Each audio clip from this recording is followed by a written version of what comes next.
Yes, this is chromatographic techniques, video lecture 3. Previously, we have seen gas chromatography or gas liquid chromatography, and we have also understood the advantages of using gas chromatography. In this video lecture, we will look into thin layer chromatography or TLC. Thin layer chromatography is very simple and beautiful technique, simplest of all chromatographic techniques.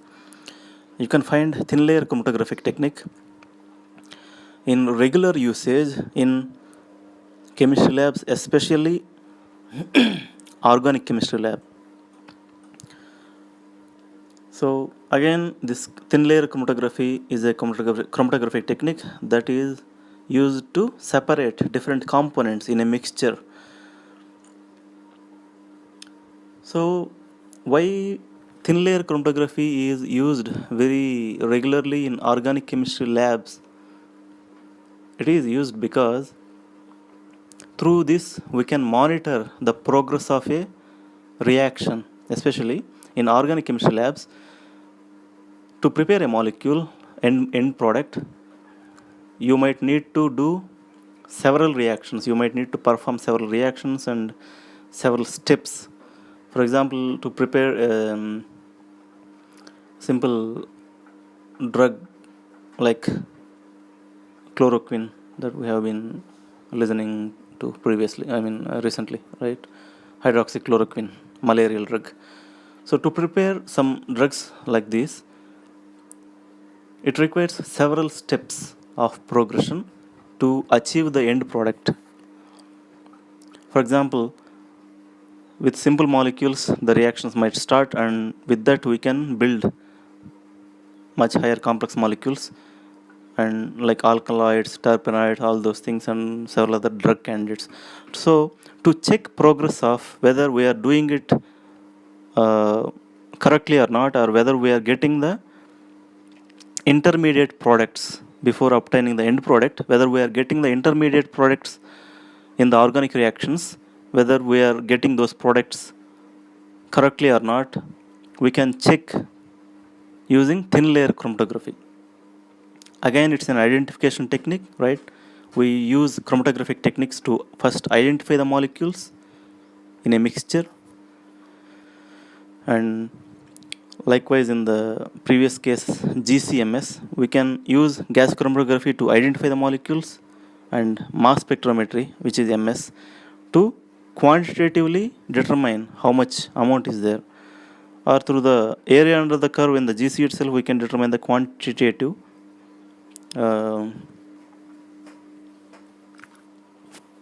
number of any component in a mixture. So here, thin layer chromatography, it can be performed on a sheet of glass, plastic, aluminum foil, but it has to be coated with a suitable adsorbent material, which is mostly silica gel, silica SiO2, it's a gel, silica gel, or aluminum oxide or cellulose. So those three are the most used adsorbent materials that are coated onto the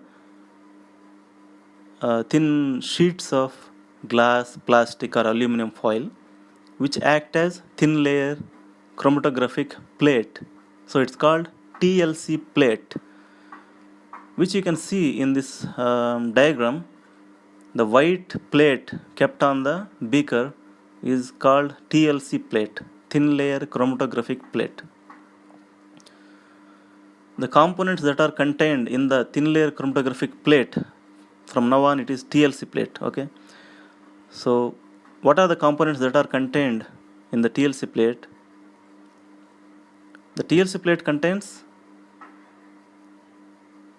coating of silica gel or aluminum oxide or cellulose on thin sheets of glass or plastic or aluminum foil. So mostly silica gel will be coated on aluminum foil, which acts as TLC plate. So TLC plate, it can be made by dissolving the silica gel in chloroform or methanol, and glass plate is or aluminum foil is dipped into that solution containing silica gel in chloroform.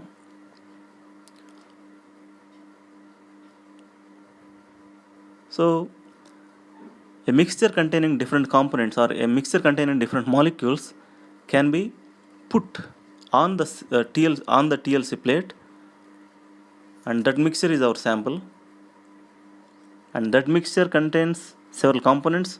So that mixture containing several components in any solvent is called our mobile phase. So our mobile phase is a mixture containing several components. It's in the liquid phase, and we keep a drop of that liquid containing several components or several molecules which we don't know till now onto the TLC plate. And we know how we prepared TLC plate. We have dipped aluminum foil into silica gel dissolved in chloroform. So that is how we obtained or we got TLC plate, and we place TLC plate on a beaker or somewhere and then put a drop of the mixture containing different components or different molecules, and that drop containing different components or different molecules, after putting on the silica gel, those different components will have different speeds or different retention times on the silica gel, on the TLC plate, which is essentially silica gel, right? Silica gel is coated on aluminum foil, that is TLC plate. So when we put a mixture containing several components in it in the form of a liquid onto the TLC plate, different components will move on the TLC plate at different rates because of different polarities of each compound or component, and so separation can be achieved. That is the principle behind TLC plate. What we have seen previously in the gas chromatographic technique, we have injected our sample through a syringe in the oven, where gas carrier has carried that sample over to stationary phase, which is liquid, right? In gas chromatography, gas liquid chromatography, gas is the mobile phase which carries our substance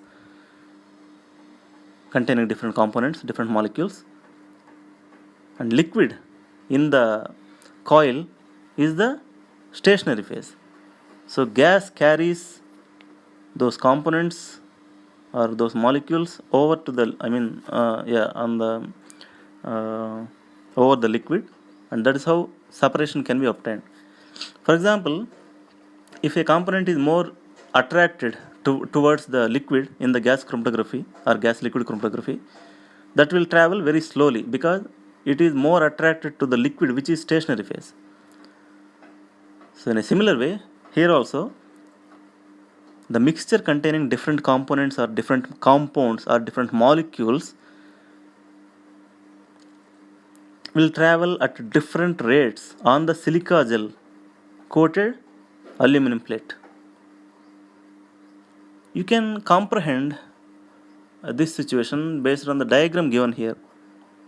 So that is how separation of different components can be qualitatively obtained, because that is how thin layer chromatography is regularly, very roughly, very rigorously used in organic chemistry labs, because we can qualitatively determine what components we have obtained through the reaction.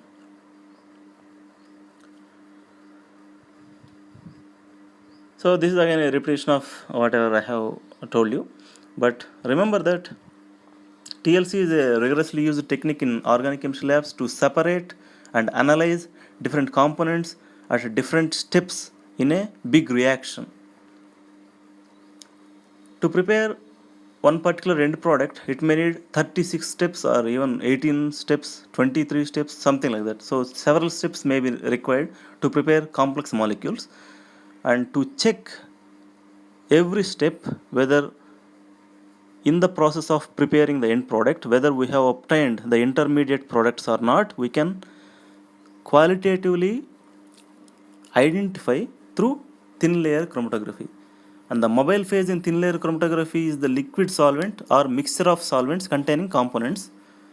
And stationary phase is the silica gel coated on the aluminum foil or alumina, Al2O3.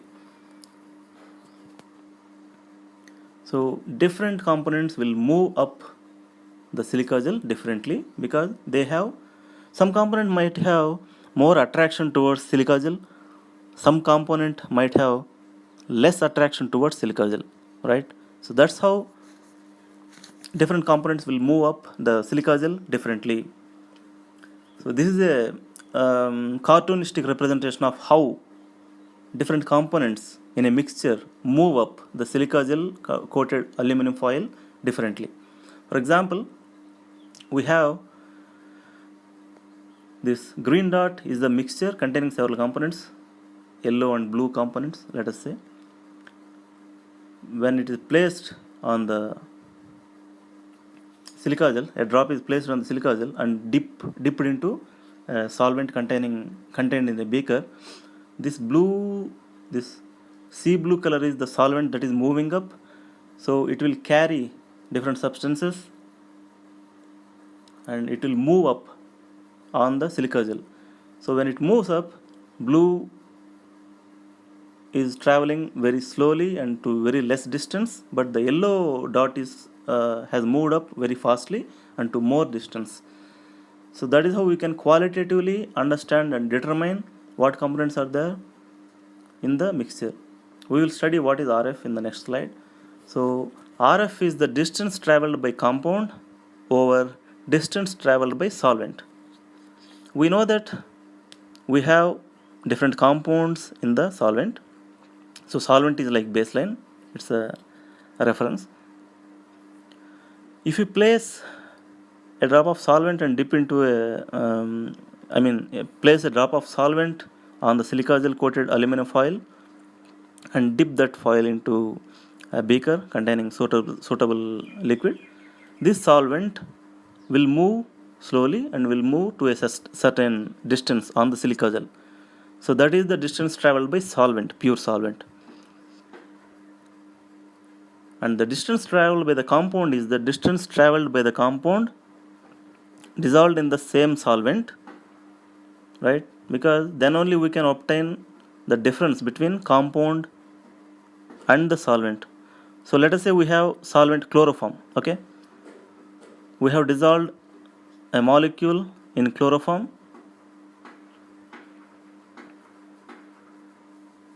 like an organic molecule which is going into chloroform, we have dissolved it in it. So first we will check distance traveled by only chloroform, and then we can check distance traveled by the solution containing chloroform in which the compound got dissolved. Chloroform is solvent, compound is our organic molecule, and solution is a mixture of solvent and organic molecule. So RF value is the distance traveled by compound only over the distance traveled by solvent only. So for each compound, RF value will be different. So this distance traveled related to the solvent is a constant for a particular compound as long as you keep everything else constant, like type of paper, exact composition of the solvent, for example. So all these things, if you keep constant, then the distance traveled by a compound, the relative distance, not the absolute, but the relative distance traveled by the compound to the solvent is almost always constant if you keep other parameters constant. So here we can see that the distance traveled by the solvent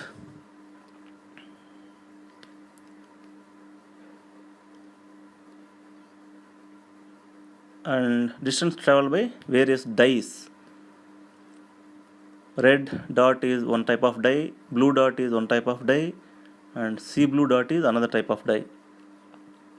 So substances that are very soluble in the liquid, RF value will be close to 1, because let us say the distance traveled by the solvent is 1.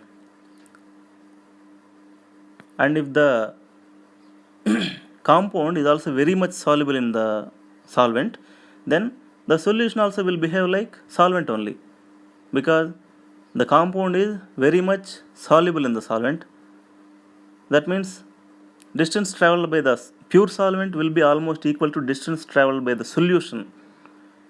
So based on the formula here, RF, which is equal to distance traveled by the compound over distance traveled by the solvent. If distance traveled by the solvent is 1 centimeter, distance traveled by the compound will also be 1 centimeter, because that compound is very much soluble in the solvent. So it will move with the solvent very to the same extent and same rate. So that's why for substances that are very much soluble in a liquid or in a solvent, in a particular solvent, RF value will be close to 1, because 1 over 1 equals to 1. But for substances that are rather insoluble in the liquid, RF value will be close to 0, because the compound which is not at all soluble in the solvent, if you prepare a solution by dissolving that compound into this solvent which won't form any solution because it is not at all soluble, if you keep that kind of a solution drop onto the TLC plate, compound will not move at all because it is not soluble in the solvent. So based on the formula, RF equals to compound by solvent. Compound traveled 0 distance, solvent traveled 1. So 0 over 1 is 0. That's why compounds that are rather insoluble in the liquid will be, the RF value will be 0. And applications of TLC, thin layer chromatography, are, we have seen we can regularly and rigorously use TLC in organic chemistry labs. That is very, very important for academic research. And industrially, several petroleum fractions can also be qualitatively analyzed through TLC. And then we can separate vitamins through TLC. Vitamins are also organic molecules, right? For example, vitamins A, D, E, K. These are fat soluble vitamins, which means they are soluble in organic solvents. Vitamins B and C,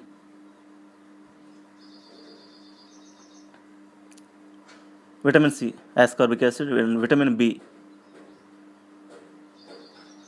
So vitamins B and C are water soluble. Anyway, we can identify different types of vitamins based on TLC technique. Even we can separate inorganic cations and anions. Na plus is inorganic cation, Cl minus is inorganic anion in NaCl. So in a similar way, bigger cations and larger anions can also be, for example, in some polyoxometalloids, we have larger inorganic cations and anions. Those kinds of inorganic anions and cations can also be separated through TLC. And then we have applications of TLC in separation of low molecular weight organic acids. As I have said, vitamin C is ascorbic acid. So there are nucleic acids, several types of acids, organic acids that are contained in even human body also. So those kinds of low, acids can be separated, and also low molecular weight organic acids like acetic acid, CH3COOH, acetic acid, and propanoic acid. So those are analogs. So those can be separated or identified through TLC.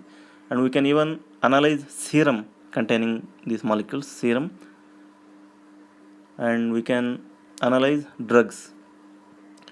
So these are the applications of TLC, and this is how TLC is done. And this is the third video lecture in chromatography, and we will have one more video lecture in chromatography, which is for HPLC, which is high performance liquid chromatography. So we have seen gas chromatography, we have seen TLC, thin layer chromatography. Next we will see liquid chromatography, which is high performance liquid chromatography. As the name itself indicates, liquid will be the mobile phase. We will see it in details, but I hope you understood TLC. Thanks.